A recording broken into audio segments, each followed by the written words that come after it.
It's my pleasure to introduce our keynote speaker today. He's a 1973 graduate of the Naval Academy, before that a Phillips Exeter graduate. I'm not sure, John, but I think you probably have more time on nuclear surface ships than probably any of your peers or anybody in the Navy that I've known about. As a nuclear-trained warrior, and I mean that, as a sailor warrior, he has been on almost every one of the types of ships that in the course of the history of the Navy we have made into nuclear power. So his experience there is extensive. He's been the director of the Navy staff. He's been a number of other things that you would be interested in if you look at his biography, but there's one thing they don't talk about. He recognizes the changing way that we communicate in the world today. And if you think about it, we've talked a lot about it today, but here's action points. Admiral Harvey, since he was the director of the Joint Staff, has actively participated in the blogs at the Naval Institute and in his own blog, interacting with everyone from midshipmen to chief petty officers to young officers in direct commentary back and forth about the issues that confront the Navy today and individual issues that confront folks who want to grow inside the world of being a sailor.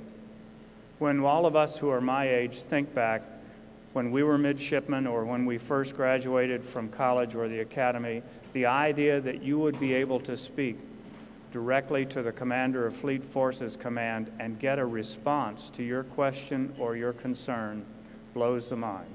And it's an indicator of just how much he's engaged with tomorrow's sailor as part of his trust as Commander of Fleet Forces Command. Please join me in welcoming Admiral John Harvey to the lectern.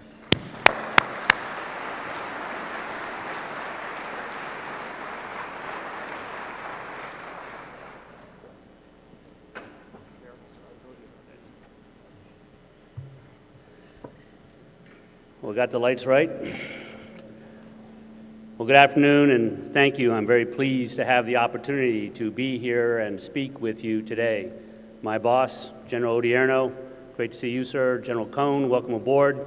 7 days in command of TRADOC, and I'm sure you've got it all figured out right now. We're glad to have you in the neighborhood. My number one joint partner, this is a joint warfighting conference, so I want to recognize my number one joint partner, Lieutenant General Denny Halick, Commander, Marine Corps Forces Command. Hoorah, Denny. And also an old shipmate, Lieutenant General Chip Gregson, who has showed up today from parts unknown, but my shipmate back in OSD policy when we both had more hair and more life and more future before us there. Great to see you, Chip. And I also want to particularly welcome Lieutenant General Keane. Sir, the last time I saw you was on a number of VTCs, and you were down in Haiti and I was up in Norfolk. I was sending you everything we had that floated, and you were kind of wondering why are we getting all this stuff, but it seemed to work out okay in the end. Great to see you, sir, and thanks for being here with us, and thanks for what you did during that most difficult time. You led the charge, and you did well, sir, very well. Thank you.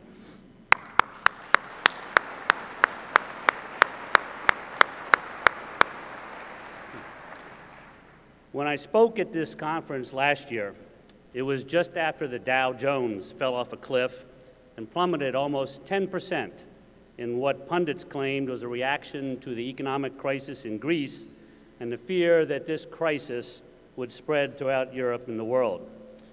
A year later, the problems in Greece are now just a byline, no longer the headline. And although their troubles persist, but instead it is our own fiscal situation that is causing instability in the markets, our slow economic recovery, continued deficit spending, insolvent entitlement programs, and even Standard & Poor's recent negative outlook on the credit rating of the United States.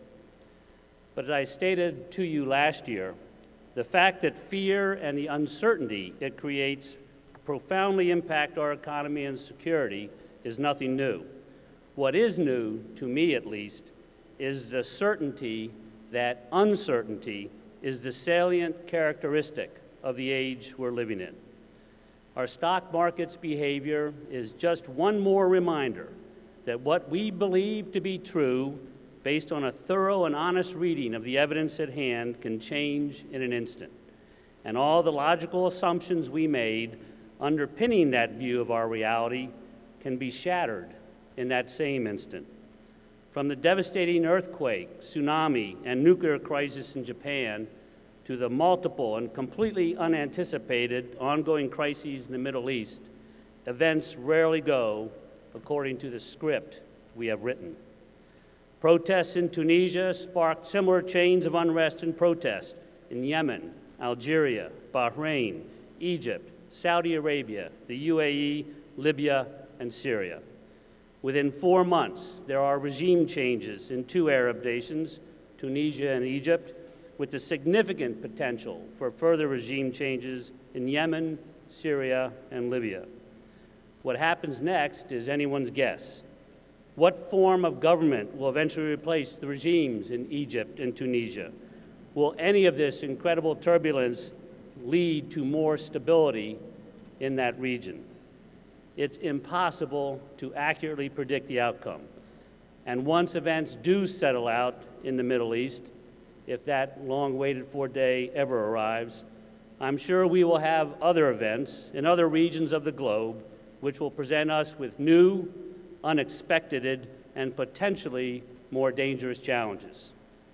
So given the significant operational, geopolitical, and economic uncertainty, and these most recent reminders that it is highly unlikely we will ever come close to predicting the future with any degree of accuracy, what are the key areas where we must focus our intention to ensure our joint force continues to be both ready and relevant?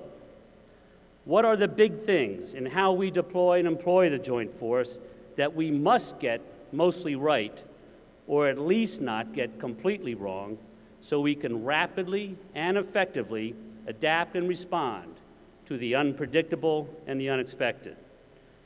Our nation's ongoing fiscal crisis and the impact it has had and will continue to have on our defense budget has prompted the undertaking of a broad strategic review of our national security interests and how we will respond to those interests in the years ahead.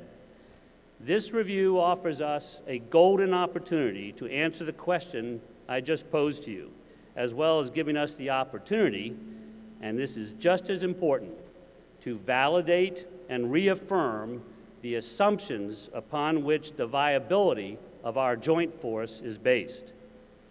I fundamentally believe the foundation of the joint force is composed of contributing service units that are whole, that is, properly manned, well-trained, fully equipped, and expertly maintained, with high-quality soldiers, sailors, airmen, and Marines who are able to execute all their assigned missions with both confidence and competence. Without forces that are whole, in and of themselves, provided by the services, the substance, the power, and the purpose of the joint force is at risk. Why is this important? Please remember how I began my remarks. Profound uncertainty marked by violent waves of change is the salient characteristic of the age we live in. Last year I spoke about how we must be able to rapidly adapt to succeed in this new uncertain environment. I continue to believe that developing and training inherently flexible forces able to rapidly respond to unpredictable events is of the utmost importance in these utterly unpredictable times. Thus, my message today, to be truly adaptable, to really be flexible and agile, we must first ensure the individual elements of the joint force are in fact able to execute their assigned missions and can actually deliver on their design capabilities. This brings me back to my statement that to fully and completely contribute to the joint force as required, the individual services must be properly resourced to deliver whole units able to execute their missions, especially those missions that are service unique. For example, today and every day, our ballistic missile submarines are on patrol in the deep oceans as our nation's continuously deployed and most survivable element of our strategic deterrent force. Our Aegis cruisers and destroyers are providing proven, lethal, and highly mobile ballistic missile defense around the world. And our ships, submarines, and aircraft are safeguarding the global commons, our sea lines of communications through which the lifeblood of our economy still flows, as it has since we have been a nation. Being able to conduct theater-wide anti-submarine warfare, establish sea control whenever and wherever needed, or execute the very wide range of amphibious operations in conjunction with the United States Marine Corps in our unique global expeditionary role. These are but a few of the uniquely naval missions our forces are solely responsible for each and every day, the execution of which, when called upon to do so, is absolutely non-negotiable. They are must-dos. And each of these uniquely naval missions are, in their own way, critical enablers for many missions that are assigned to our combatant commanders and their joint forces. So we must, repeat, must, deliver whole units able to execute our service-unique missions, and we must be able to deliver those forces in an environment in which the operational demand for our forces and the resources which generate and sustain those forces appear to be on rapidly diverging paths. For the Navy, this means we face some very difficult decisions. What non-core or lesser capabilities do we dial down in order to ensure we sustain our critical core competencies? How do we balance the capability of our forces with the need for greater capacity for our forces? How do we deal with the ever-increasing costs of our manpower while ensuring we continue to deliver world-class health care and competitive pay to our sailors?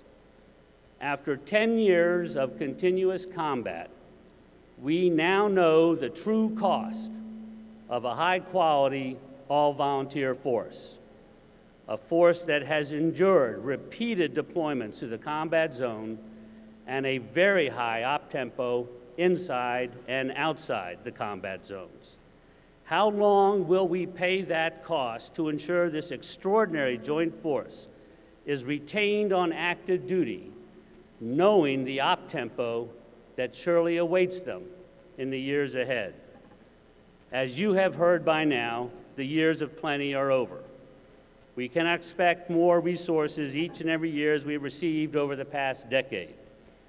We just experienced 6 months of continuing resolutions, and I expect the coming years will bring even more resource challenges and fundamental fiscal uncertainty. Therefore, we must see reality for what it truly is, put the moose on the table, and make the hard choices to determine what we can achieve with the resources we are given.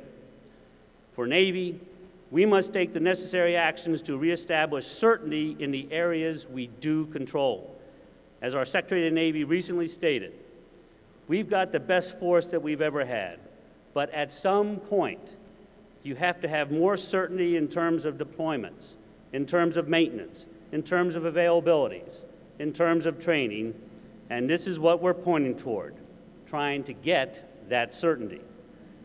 The first step in giving our forces that certainty that they require is establishing a truly sustainable deployment model.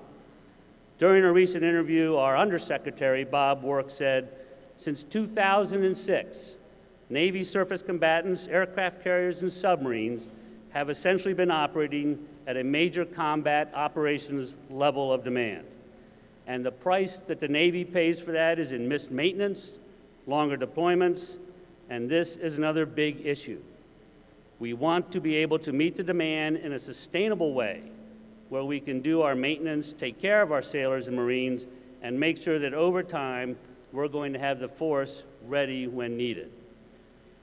Making the choices today, the choices that Secretary Mabus and Undersecretary Work have just referred to, in order to sustain the force into the future, perhaps means saying no to some things today, so we have the wherewithal to say yes tomorrow when truly vital national interests are at stake. For almost a decade, we have focused on meeting the various COCOM's operational demands at the expense of required training and maintenance. The Fleet Response Plan was originally designed to generate maximum operational availability of naval forces while also creating surge capacity should additional forces be required. Well, we generated that surge capacity and then immediately began consuming it. And that surge capacity slowly became part of our expected operational output. Surge capacity became routine delivery. Since 2005, an average of 50 ships a year violate our personnel tempo red lines to meet our current operational commitments. In 2001, about 6% of our ships failed their in-serve material inspections. By 2009, that number had doubled to about 14%. In addition, only 20% of our ships are now able to complete their basic training on time due to maintenance backlogs, additional training requirements, and unscheduled deployments. For almost 10 years, the Navy has essentially been operating on a demand-driven vice supply-limited model. We have to hit the reset button. Over the next 3 years, we will be transitioning to a model we are calling FRP Reset, in which we will add certainty to all the areas Secretary Mabus highlighted: our training schedules, our maintenance periods, our deployment schedules, and our manning levels. Because at some point, the budget stops simply being a math problem, and the hard decisions that are lying in front of us, right in front of us, simply have got to be made. But making the hard decisions concerning what, when, and where we will dial down is a far better path to follow than to take the path of least resistance, the one we normally follow, and take a percentage cut on all we do, thus guaranteeing we will still try to do everything, only we will do it all less well. Transitioning to a sustainable deployment model is just one step, albeit a very important step, that we can take to ensure we deliver 100% of our essential core capabilities whenever they are needed. On the acquisition side, we're going back to basics to ensure our platforms and weapon systems perform to design specifications, are interoperable, truly interoperable with our other systems, and have the required training and support structure in place up front to ensure we can properly operate and maintain those systems. Additionally, we're taking the necessary steps and making the required resource investments to ensure our forces are properly maintained. The ships and submarines we buy today will be the same ones we have in 20, 30, or even 40 years. We will expect all our carriers to last 50 years, just like my first ship, the USS Enterprise, and to finish at age 50 as strong as when they started. As we reset in stride between each deployment cycle, naval forces require a steady and sustained level of resources provided over time. Over the past 10 years, as we have focused primarily on meeting a growing operational demand signal, we did so at the expense of required maintenance and basic training. The piper will be paid in his time. The results manifested themselves in failed in-serves and reduced service ship life. In addition, we pay a severe penalty when we defer our ship maintenance, as delayed maintenance can cost up to 300% more than the original cost, resulting in far less actual maintenance performed for every dollar we spend. In August of 2009, recognizing our growing maintenance and sustainment deficiencies, Admiral Rat Willard, then Commander Pacific Fleet, and I initiated the Fleet Review Panel to identify root causes of the negative material health trends we were experiencing in the fleet and recommend the steps necessary to reverse those trends. It's been 16 months and a very hard slog since the panel completed its report. But I truly believe, we have begun to reverse the most worrisome trends. We are seeing marked improvements in the material condition of our ships, like the USS Oak Hill, one of our hard-working LSDs, which, although in a very poor material condition just a year ago, recently came through her very demanding in-serve inspection with flying colors. Now, make no mistake, we've got a long way to go. But with the continued support of our Congress and the very strong commitment we've had from Secretary Mabus and Admiral Roughead, we will certainly get there. At this point, I'm sure some of you may be asking, why all this Navy-specific talk at a joint warfighting conference? Remember my fundamental point today. You cannot separate the performance of the joint force from the unique capabilities each service delivers to the joint force.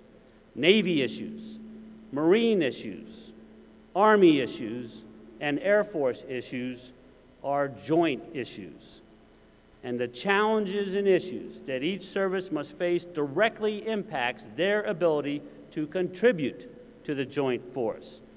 For too long, for way too long, we have assumed the services are able now and will continue to be able to provide the same capacity and capability that we have in the past.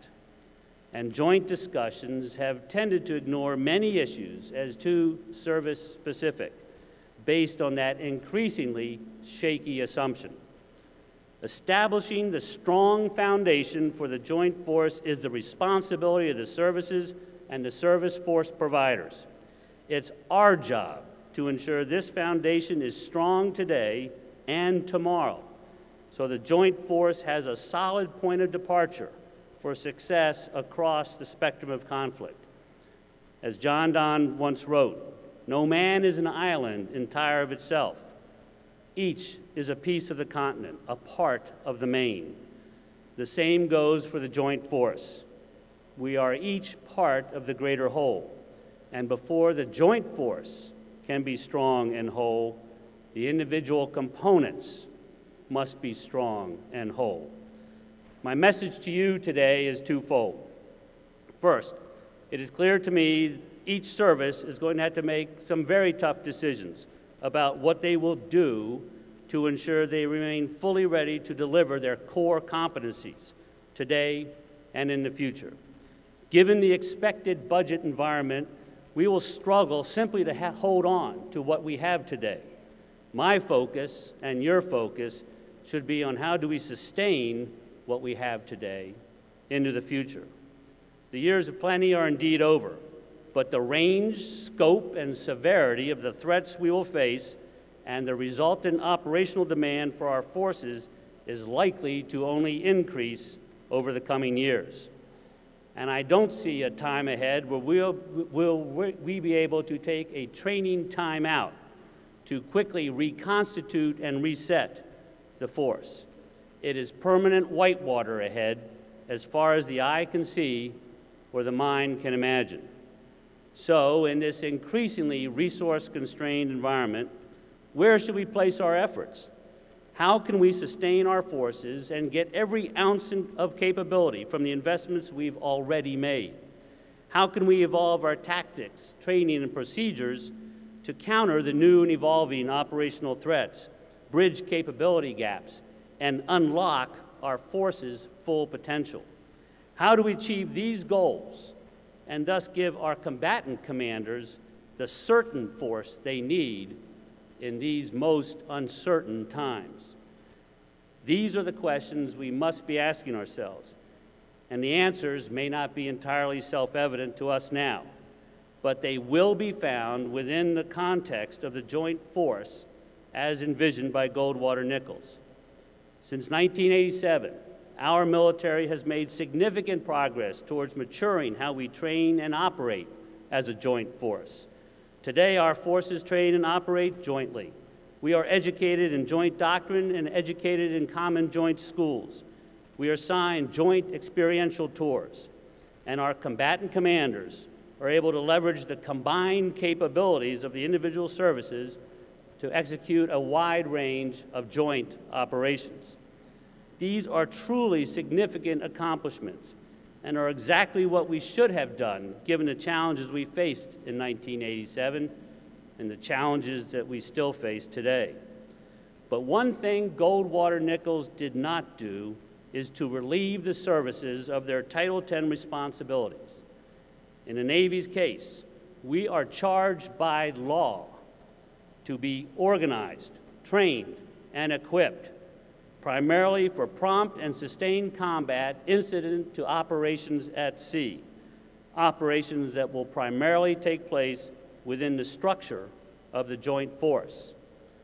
We must never forget the fundamental truth that our ability to fully leverage the joint force and sustain that force into the future requires maintaining the core competencies of the individual services. For the joint force to fulfill the promise of Goldwater Nichols, each service must ensure their forces are properly manned, well-trained, fully equipped, and expertly maintained, able to execute the full range of assigned missions with confidence and competence.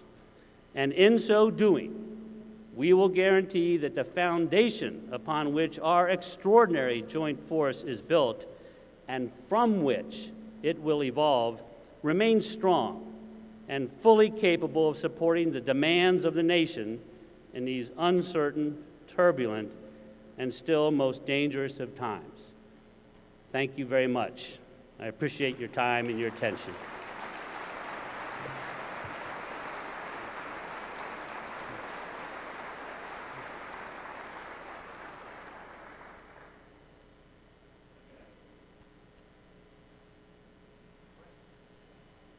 I've been informed that I have time for questions, so I'd be happy to take any that may come up, or almost any.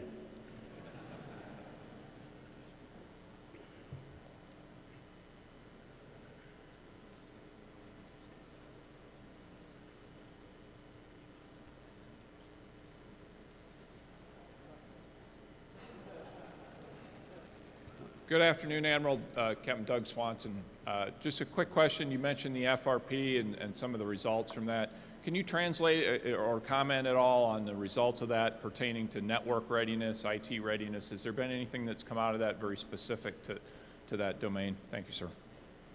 So the question is, as we work the FRP, what has come out that is specific to Cyber Command and our IT networks? Is that it?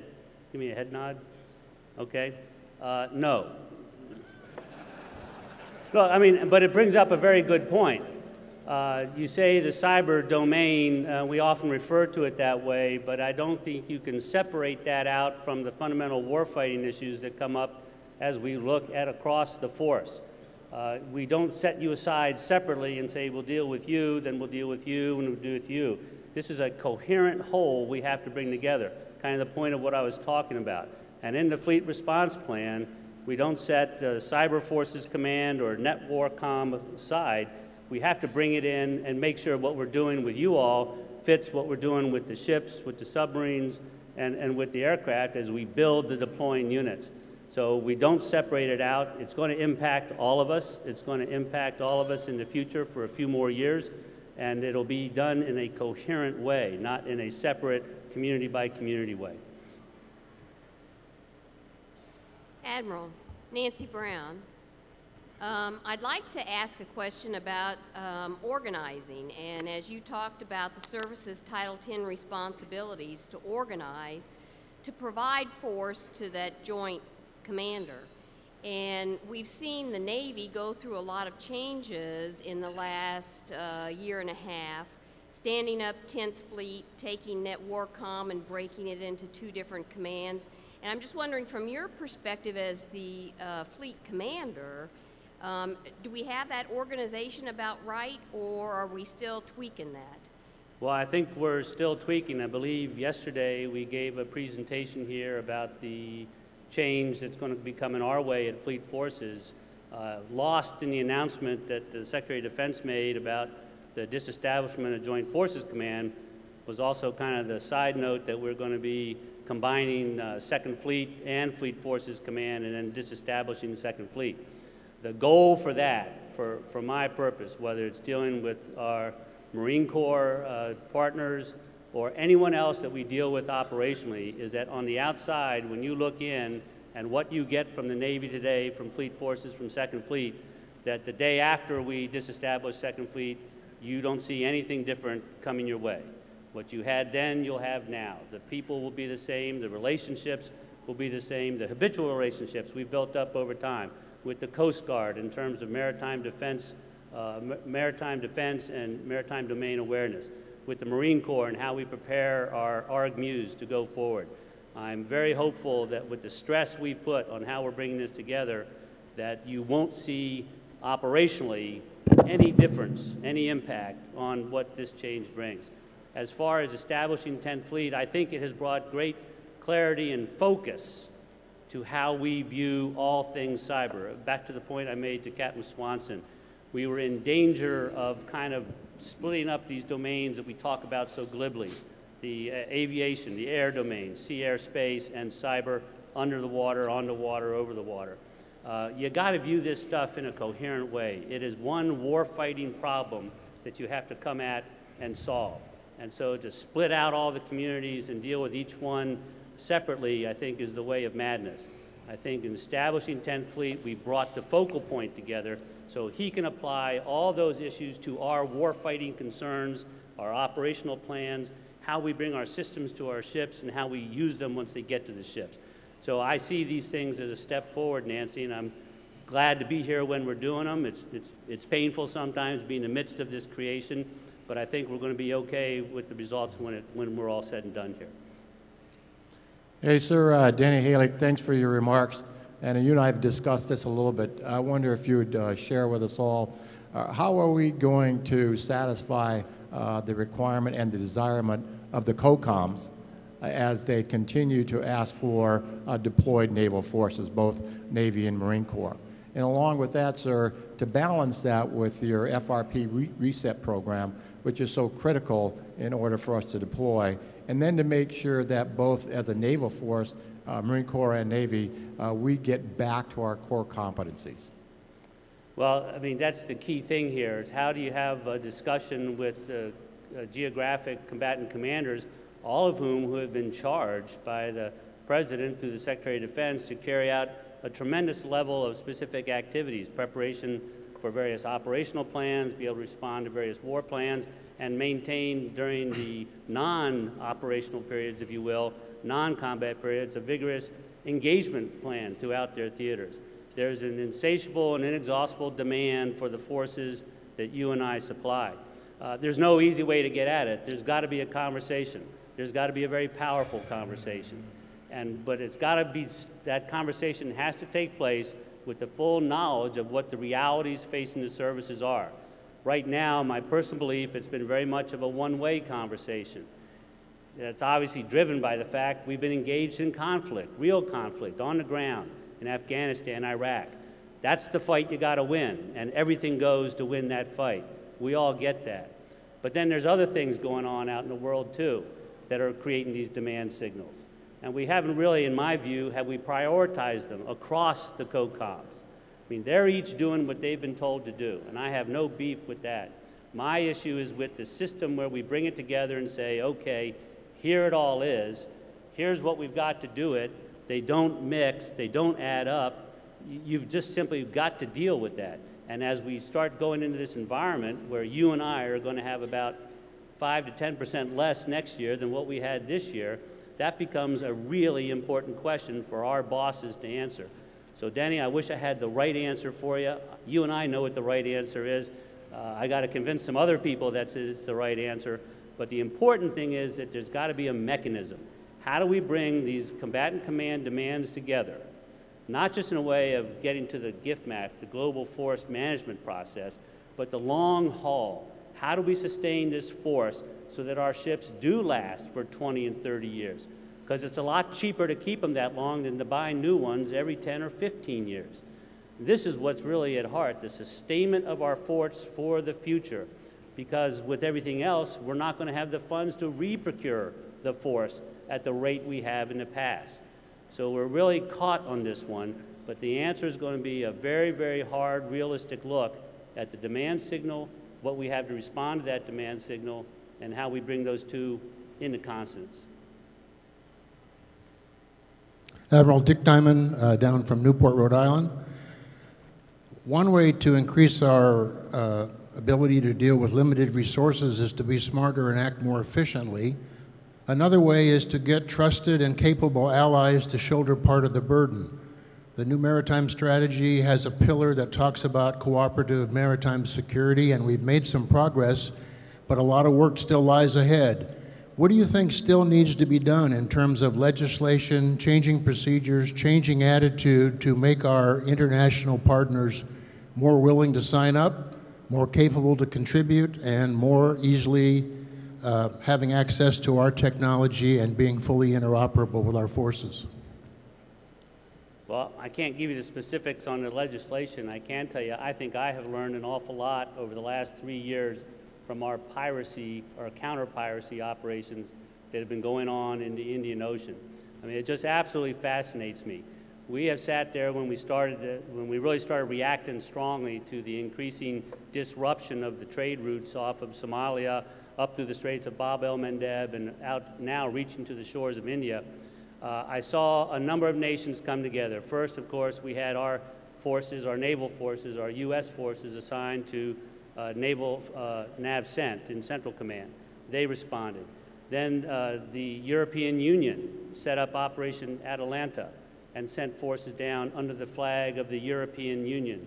Individual European nations responded. We had NATO engagement. And then, by God, we have the Russians, the Chinese, the Iranians have sent ships.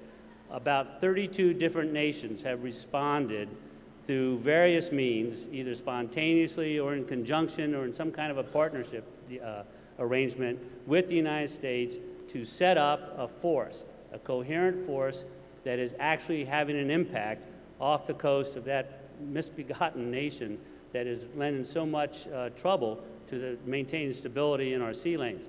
Now, what legislation set that up? None. It was a coalition of the willing. This was what Admiral Mullen started calling the 1,000-ship Navy, which we morphed to the cooperative maritime strategy, which has morphed to, we're here, come on down, there's things we can do, we can make it work as we have in naval forces for years and years. We get together and we figure it out. Nations that won't talk to each other at the UN, we figure it out off the coast of Somalia and work effectively together. And I think there's just going to be a lot more of that in our future, Dick. You can't legislate it, you can't mandate it, you just respond to the need, you make clear that there's an opportunity here and that there's room to operate together.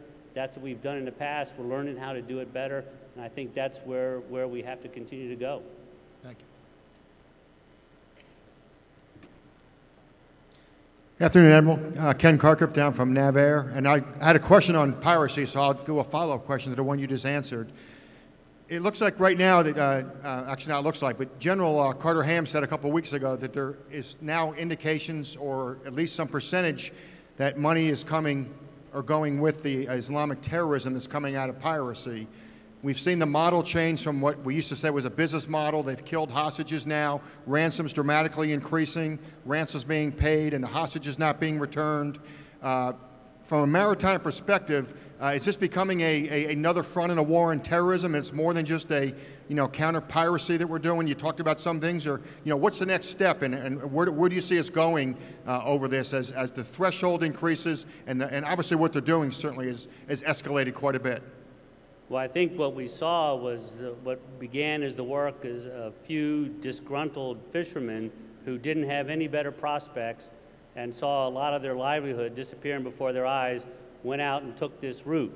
It has since become seen to be good business, and that good business has become big business. The networks that control the piracy now stretch far beyond Somalia. They have ties now with a variety of terrorist organizations. It has all come together in Somalia, and it impacts us out to the shores of India and up into the Red Sea, and further down south along the coast of Eastern Africa. So this thing has spread. It is a big business now and has morphed and will continue to morph. And our tactics, techniques, and procedures are going to have to morph as well. They're getting more sophisticated. They're getting more violent, as we have seen over the past year or so. Our responses are picking up proportionally, and I'm hopeful that the rules of engagement that we have, now remember there are very many different nations playing in this same sandbox here, so you have an awful lot of different rules of engagement you have to negotiate. But I'm slowly seeing that our ability to respond rapidly and increasingly effectively to what we see there, I'm feeling pretty positive about where we are with that. But this is getting bigger. It's going to continue to grow. Fortunately for the United States, the actual economic impact on us directly is still quite small. If you go and listen to the folks from Maersk talk about it, who have a very significant stake in the game, you will see that beyond some rerouting of some of their big container ships, it really hasn't impacted them, and it hasn't impacted this nation. But there are a number of nations in Africa where it's had an extraordinary impact in terms of the delivery of relief supplies for people who are literally starving. Their food's not getting there. It's being held up, robbed, and taken out and sold.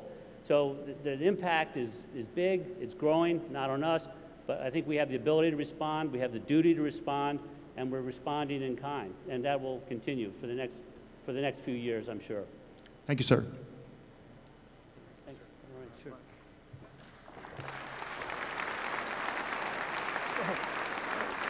Submarine for you.